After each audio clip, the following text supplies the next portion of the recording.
Jason here with another video. I'm going to try and make this one a little bit shorter than my last video. The last video was about 30 minutes long, and I'm filming this one directly after that video, so my voice is getting a little tired because I'm not used to talking for this long. Say hello, okay? Maybe he can talk for me. No? Okay. He's more interested in the four-wheeler than me. Okay, so forget about King for right now. What we're going to do is we are going to... Go on.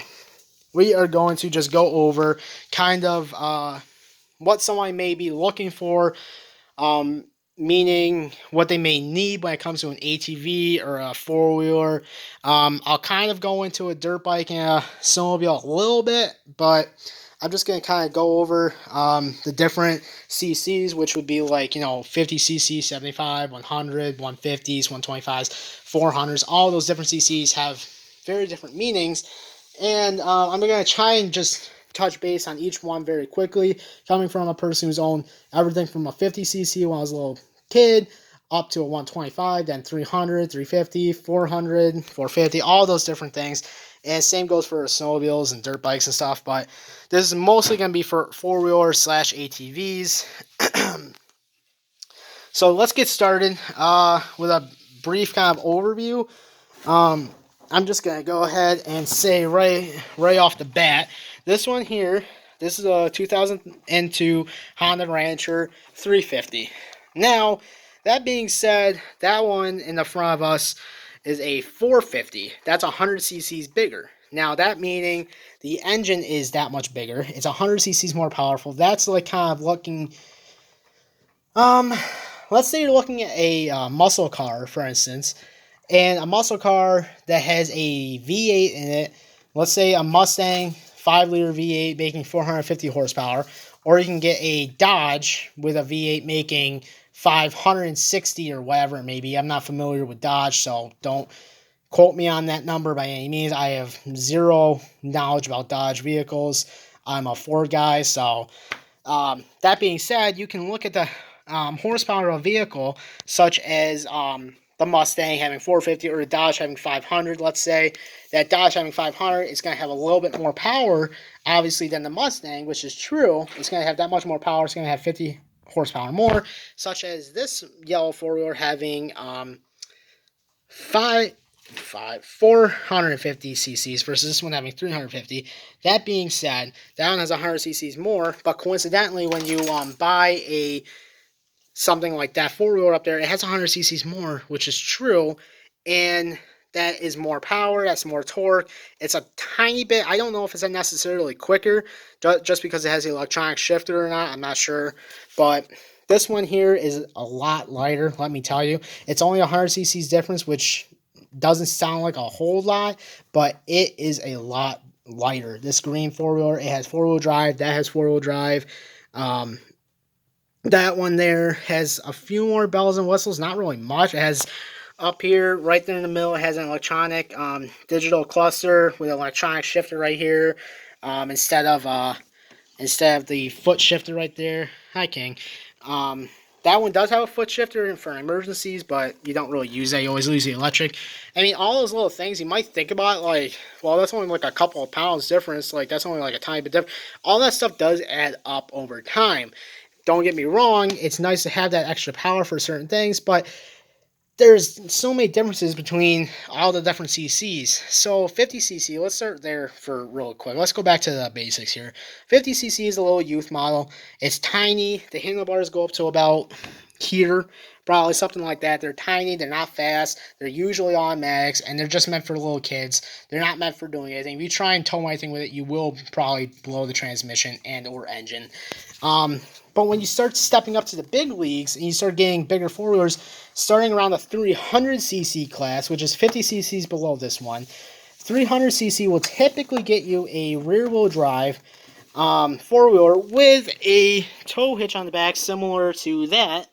But that being said, the 300cc won't be able to tow as much because the engine and the transmission aren't built to withstand as much force and towing as a 350 or a 450 or 500, 600. So essentially, the higher up you go, the more you'll be able to tow. I know that goes, that's kind of a rhyme, I guess I'm a poet now.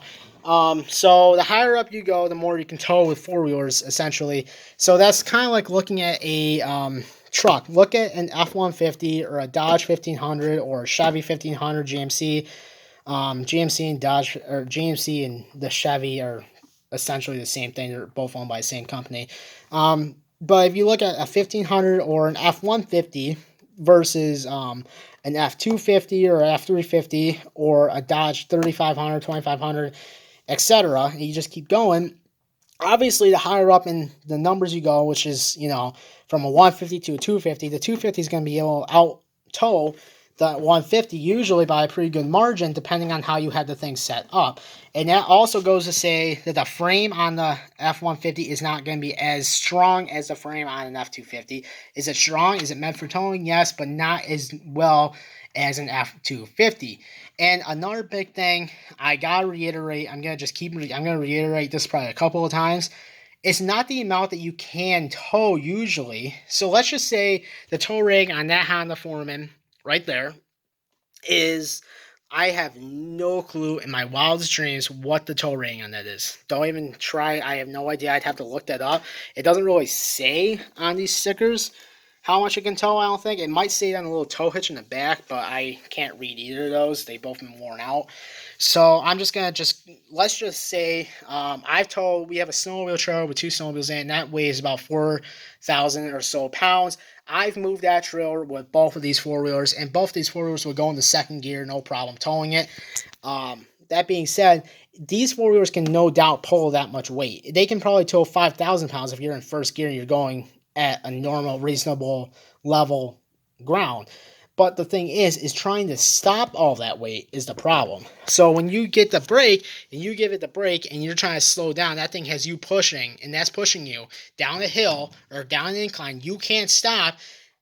That is the big problem. There's the problem of you could potentially blow your transmission, you could potentially blow your engine, and all that good stuff, or your drive shaft, whatever, your rear differential. You can blow all that stuff. Don't get me wrong. Yes, you can. But the odds are the thing that's going to fail first is the brakes.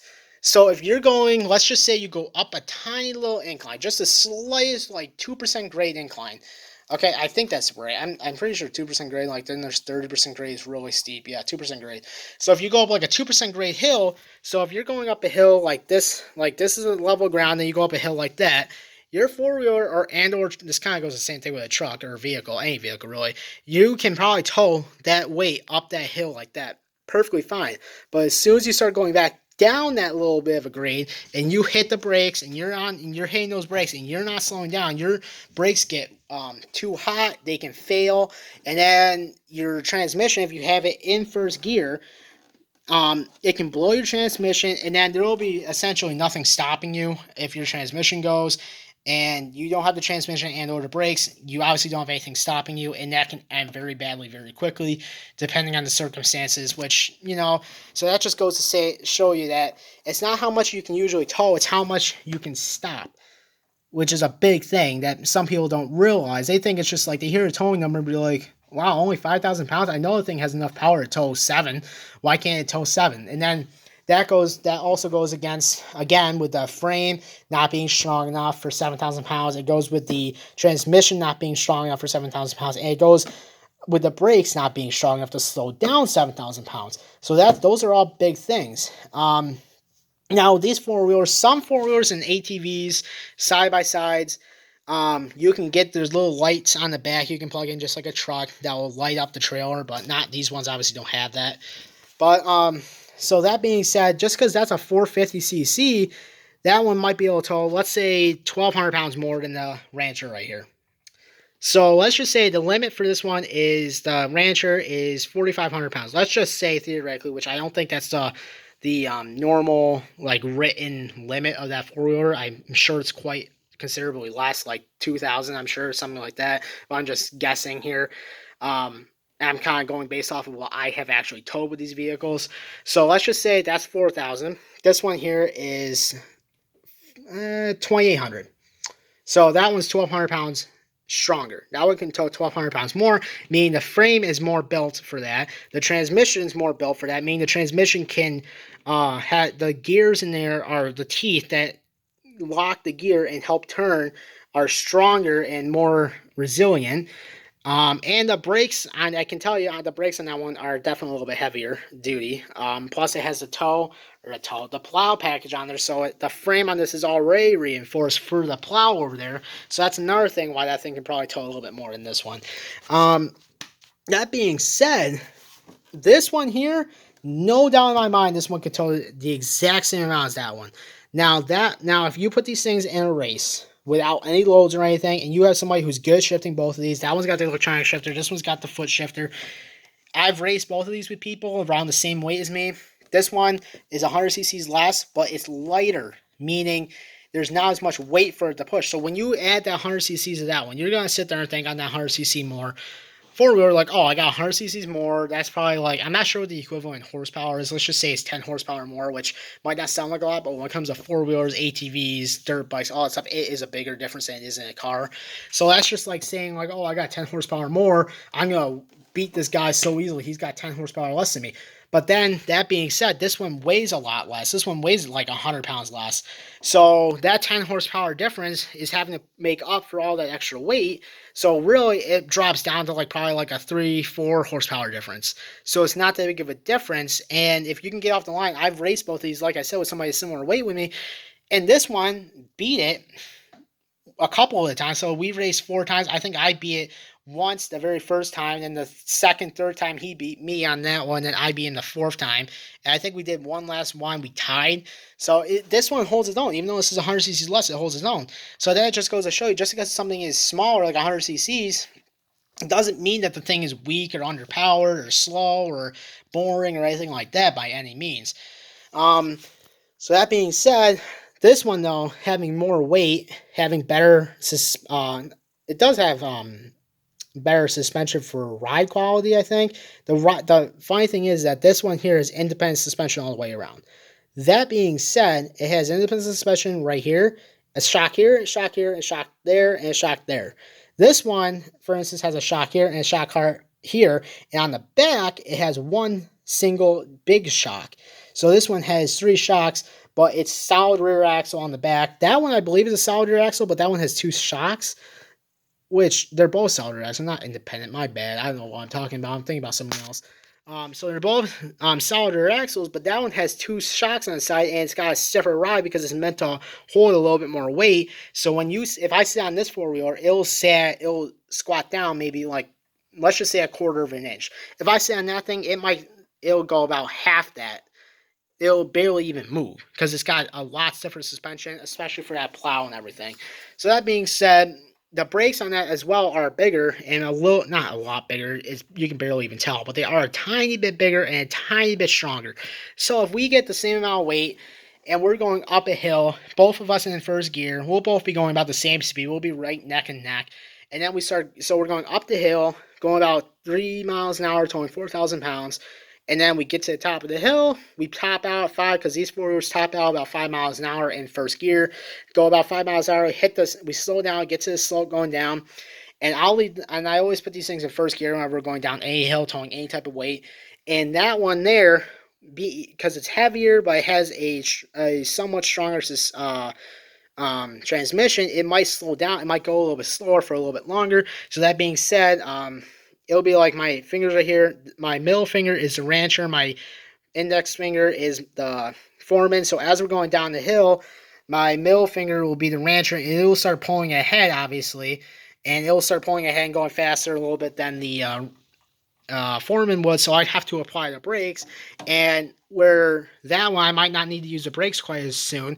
So that being said, this one will have a harder time going slower, going downhill, towing that much weight. Because that one being a bigger engine, a bigger motor, bigger transmission, it has more ability to slow itself down easier. I'm not sure if that makes a whole lot of sense, but that's just kind of how it is. Now, if you go and you're on a 350 like this one, and don't get me wrong, I love this four-wheeler. This is my baby. I love it. This is the one that when we just had these 2 four-wheelers, we had this one from West Virginia here first. We're up in upstate New York. We got this one from West Virginia. We had it for probably about 6 or 7 months. That's when we got that one. I rode that thing for the rest of the summer and through the winter and plowing with it and stuff. But I just love this Warrior. It handles a lot better, I think. It rides a lot better. It goes through the mud and stuff a lot better. It goes through the snow and stuff a lot better because it's not as heavy. So it doesn't sink down as much, which is another thing. That one has more power, but like I said, it's heavier. So if you get a 650, for instance, a 650 four-wheeler versus this 350, and you go to the same mud patch, that 650 is probably going to weigh a couple hundred pounds, maybe 300 pounds more than this Rancher will. So that being said, this Rancher doesn't have nearly as much horsepower as a 650 will. It has 300 horsepower or 300 cc's less. That being said, if you go to the same mud bog, that let's just say you're both neck and neck, and you start the 650 is going to pull way ahead of you than the 350 will. But once you get to the mud, that 650 having that much more weight is going to have to just use raw horsepower just to get through that mud. I mean, having really good tires on it, I know some people are going to say the tires make all the difference, and they do make a big difference, don't get me wrong. But the tire, look at the tire on that thing. I mean, you can even see from this far away. Look at that tire, and then look at this tire. I mean, look at these tires. These tires are bald compared to that thing. And that thing, through every test I put it through the same mud, through the same exact spots, that one is always one that gets stuck. Never this one. This one gets, I'd say out of the 5 times I've been through the same mud thing when it was rainy and crummy out, that one got stuck 5 times. This one got stuck once. And that one time was the very first time I went through because I wasn't expecting it.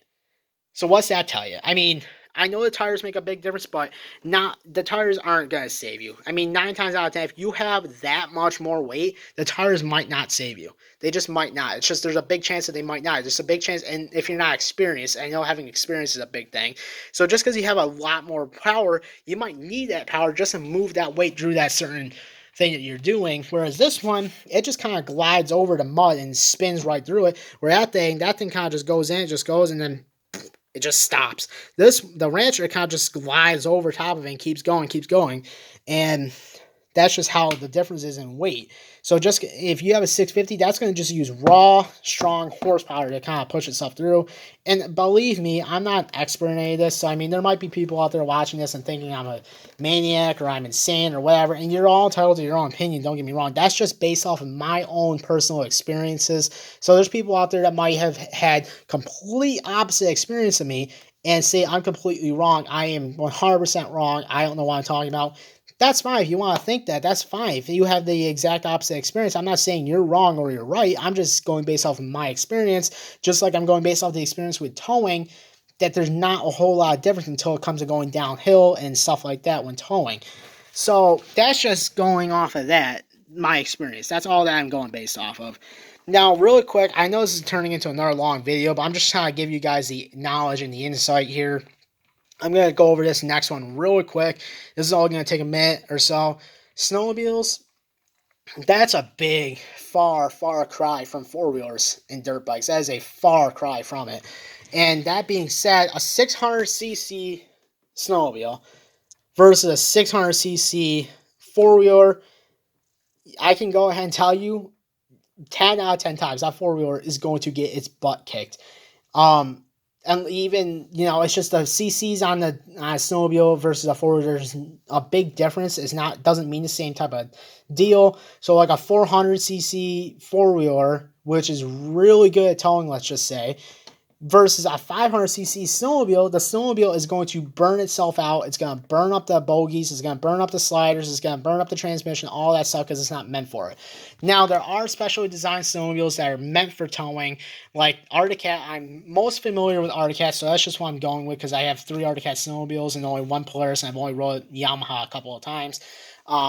So Arctic Cat has things out there called the Norseman and the Bearcat. And those two snowmobiles are meant for towing. Those two snowmobiles are meant for work. Meaning when you're out in Alaska, which is someplace I always wanted to visit, and you're out there way out there in the woods, and you're using your snowmobile for life support, essentially, you can use that thing to tow wood, to tow, other snowmobile stuff. I mean, don't get me wrong, a normal trail sled, or a mountain sled, or, racing sled like a Yamaha Sidewinder, which is most meant for lake racing. Those things can tow a snowmobile out of a stuck spot. Don't get me wrong, they can. It's just they're not designed to do it endlessly, time and time and time again. Once or twice is not going to hurt, but when you do it every single time you're out riding for more than a mile, it's not good for that transmission and the engine on a snowmobile because they're just not designed for that. But when you get a specifically built machine for it, that's different. It's more meant for that. Everything is upgraded. It's got heavier duty suspension parts and all that stuff to help with that. So that's just a big difference. But when you go from a 500cc to a 600 to a 650, 700, 800, 1000cc, all these different snowmobiles out there, those CCs mean so much different things in the world of snowmobiles than they do in the world of four-wheelers and ATVs. So if you ever think like, oh, it's all universal, it all means the same thing. If I'm gonna get, like, if you say like for instance, oh, I got 450cc horsepower or 450cc four-wheeler out back, and I want to get a snowmobile. The closest thing I can find is this 500. That 500 is not going to be too fast. It's going to be kind of slow because a 450 isn't all that fast. So I'm going to go ahead and jump up to a 700. Trust me, the 500s for majority of people, I'm not a small guy by any means. I'm 200 pounds. You know, I'm a pretty decent sized guy. I'm not just all fat. I got muscle on me, but I'm a big guy. And I have a 500cc, I have a 550, I have a 600s, and all those snowmobiles will easily go 90 miles an hour with me on there. That 500cc new snowmobile that I have, the newest one, which is the newest one we own, that one, I've topped that thing out at 85, and that was with me on there. It goes 0 to 60 in probably 9 and 4 seconds. And the 600s, those go even faster. And that 550, which is older, is a 93 versus a late 2000 or 2000 snowmobile. So 2017 500 versus the 550 from 93. They're going to be about the same because of the year in difference. They're going to be roughly around the same amount of power, give or take. But, you know, it's just a big difference. There's always going to be that big difference out there. And if you're not familiar with any of this stuff, or you're new to all this stuff, it's definitely worth taking the time and looking and reading it and checking all that stuff. And, you know, that goes to show, and that's also another thing is that I forgot to mention, a bigger four-wheeler like the 450 versus a 300, and same goes for snowmobiles, a 600 versus a 500. You're going to notice that typically bigger you go, there's more power, there's more weight. That means worse fuel usually. So I rode these things both about the same amount throughout last summer, and you know I was usually putting about the same amount of gas in. You know, they both got similar sized tanks and stuff like that. So that's just kind of some key differences in the world of four-wheelers, and some quick ones about snowmobiles. Dirt bikes kind of go based off the same exact thing as I was just saying about the snowmobiles. There's big differences between, like, just that one being a 225. If I go up against a 125, that one's going to win, even though that's a trail bike. But that's just kind of another topic. That's just kind of similar to the snowmobiles topic. So I hope that kind of gives everybody a little bit of knowledge as to what the differences are. If you guys have any questions whatsoever, please let me know. I will be sure to answer them. I reply to every comment that I get. If you guys want to have a request for a future video, if you want to see me do something on one of the floors, if you want me to show you how to take the tire off, for instance, or how to change the oil, which I'm going to be changing the oil in this one because I changed that one last summer. This one needs to get changed this summer. Well, the summer's over, it's fall, but I want to change this one before winter. That way it'll be all set for next summer and spring. So I'm going to do a video on that. It's pretty fairly simple and straightforward. But I hope that you guys enjoy these videos, and I plan to keep posting throughout the winter. All right. If you have any questions, comments, or concerns, leave it in the comments, and please like and subscribe. Thank you.